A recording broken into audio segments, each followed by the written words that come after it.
Pai Senhor Jesus, meus irmãos, aqui é o pastor Douglas, eu estou aqui para a gente poder falar a respeito da nossa escola bíblica dominical. Nesse trimestre nós iniciaremos mais uma temática da escola bíblica que tem por tema relacionamentos em família, né? Mais uma revista aí da nossa CPAD. Eu quero, antes de nós iniciarmos a pré-aula da nossa primeira lição, falar sobre os assuntos que nós abordaremos nesse trimestre. A primeira lição fala quando a família age por conta própria.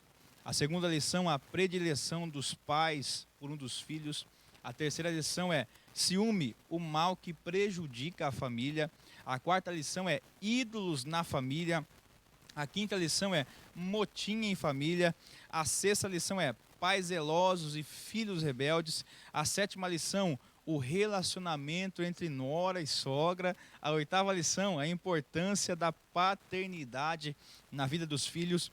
A nona lição, uma família nada perfeita. A décima lição, quando os pais sepultam seus filhos. A 11ª lição, os prejuízos da mentira na família. A 12ª lição, criando filhos saudáveis. E a 13ª lição, a amizade de Jesus com uma família de Betânia. Então a nossa primeira lição que nós abordaremos esse domingo é quando a família age por conta própria, que tem como texto áureo, na verdade, Sara, tua mulher, te dará um filho, e chamarás o seu nome Isaque, e com ele estabelecerei o meu concerto.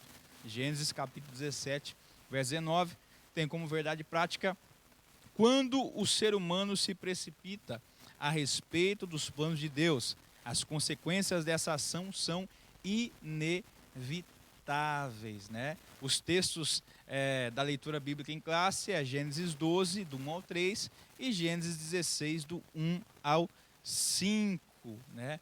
Então, nós falaremos a respeito da família, né? Quando a família age por conta própria. Quando a família ela age por conta própria, ela tem a tendência a sofrer vários danos, né, dentro da sua estrutura do seu lar.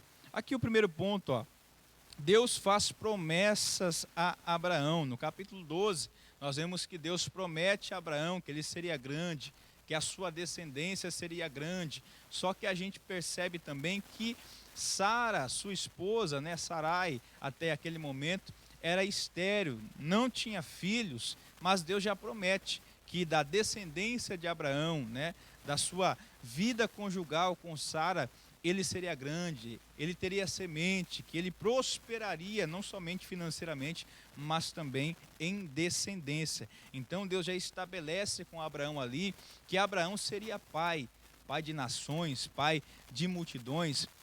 Deus estabelece princípios para Abraão sair do meio de uma terra idólatra que ele vivia, do meio da casa dos seus pais, da sua parentela, e ir para a terra que Deus assim o mostraria, né? Aqui nós vemos nesse primeiro ponto aqui que fala sobre Deus faz promessas a Abraão, né? Que Deus promete que Abraão seria pai. Abraão, quando ele recebe a promessa, tinha 75 anos de idade, ou seja, já não era novo, era velho, avançado em idade, mas mesmo assim Deus promete a Abraão que ele seria uma bênção, que ele seria uma grande nação, né? A dúvida diante da espera, nós vemos que chega um momento na vida de Abraão que Abraão começa a ter dúvidas, porque vão se passando os dias, vão se passando os anos e nada de Sara, sua mulher, gerar filhos, né?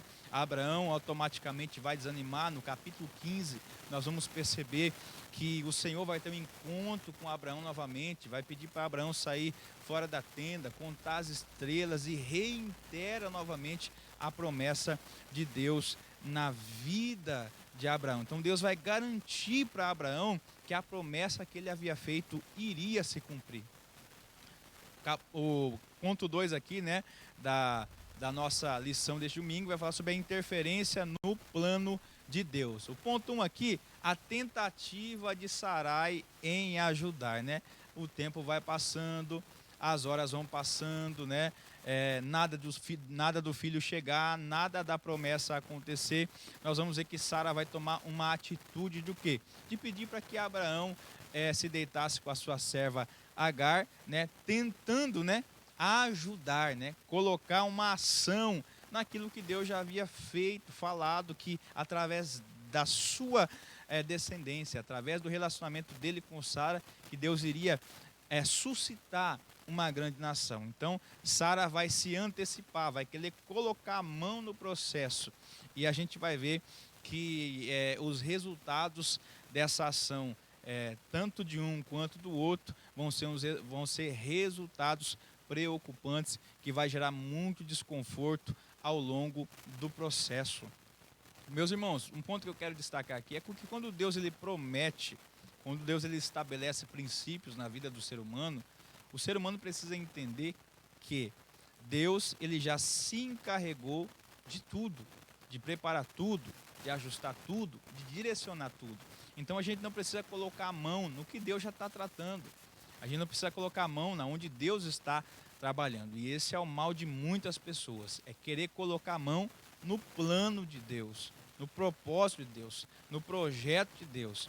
Muitas das vezes a pessoa não alcança a bênção, não alcança o milagre na sua vida, porque Deus já falou, eu estou agindo, eu estou no controle, só siga os meus princípios, siga, caminhe nos meus propósitos. Aí a pessoa quer agir por conta própria, fazer do seu jeito, fazer da sua maneira, e aí acaba se precipitando e andando fora da direção de Deus. O ponto 3 aqui, vai falar a respeito, ponto 3, vai falar a respeito das consequências de uma decisão precipitada. As consequências foi um conflito familiar, né? No momento em que Abraão se deitou com Agar, gerou ali o filho, né? Gerou ali Ismael, a gente vai perceber que vai nascer um conflito dentro do lar, um conflito dentro de casa, né? Por conta desta ação. Aqui o ponto 2 também do 3 diz assim: a fraqueza de Abraão, depois de toda a experiência com Deus e de ouvir as suas promessas divinas para a vida pessoal e familiar, Abraão optou pela fraqueza e carnalidade. Não teve firmeza para persuadir Sarai diante do conselho de ter esse filho com Agar, a confiar em Deus e em suas promessas. Abraão foi quem recebeu a promessa de Deus. Abraão era quem ouvia a voz de Deus. Então Abraão poderia ter firmado ainda mais, né, o emocional de Sara, o espiritual de Sara, para que suportasse, para que esperasse o tempo e o propósito de Deus. E Abraão acabou caindo aí na carnalidade, se deitou com Agar e ali gerou um filho chamado Ismael, né? O 3 aqui, do ponto 3, uma opinião equivocada acerca de Deus. Quando Sarai diz a Abraão que o Senhor me tem impedido de gerar, parecia estar afirmando que Deus havia falhado com ela para gerar filhos. Ela afastou-se do lugar de absoluta dependência de Deus e preferiu decidir por si mesma, usando Agar como meio para cumprimento da divina promessa, né? Então, a Sarai quis colocar culpa da sua condição em Deus, aí se afasta do propósito, se afasta da promessa, aí quer colocar a mão, né, aonde Deus já estava trabalhando, onde Deus já havia feito a promessa que iria realizar. Uma das coisas que nós precisamos entender é que a promessa de Deus ela vem. Deus estabelece princípios, propósitos e diretrizes. Nós temos que seguir esses princípios, propósitos, essas diretrizes que Deus estabelece para que o alcance da promessa seja abençoado, para que nós possamos ter na nossa vida a bênção na sua totalidade.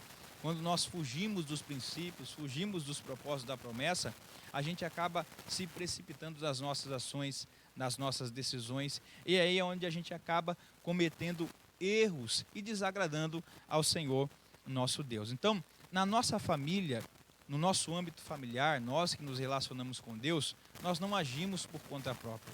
Nós agimos de acordo com a direção e o propósito de Deus para as nossas vidas. Então, quando nós agimos de forma precipitada, Quando nós queremos agir por conta própria, deixar a nossa família agir por conta própria e não estar debaixo da mão de Deus, da direção de Deus, nós corremos o risco de tomar más atitudes, más decisões, desviarmos do propósito, sairmos fora do caminho e acabarmos sofrendo consequências essas que muitas das vezes que as pessoas fazem, saindo do propósito, depois querem colocar a culpa em Deus, porque Deus não fez, porque Deus não agiu, porque Deus não realizou.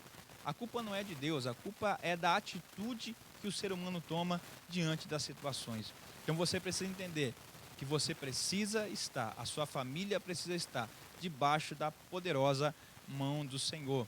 E a sua família não pode agir por conta própria. A sua família tem um norte, a sua família tem uma direção. E essa direção, ela vem de Deus. Essa vai ser a nossa primeira lição. Conteúdo poderoso aqui no domingo de manhã. E eu espero você e a sua família para juntos nós aprendermos na palavra de Deus. Que Deus te abençoe.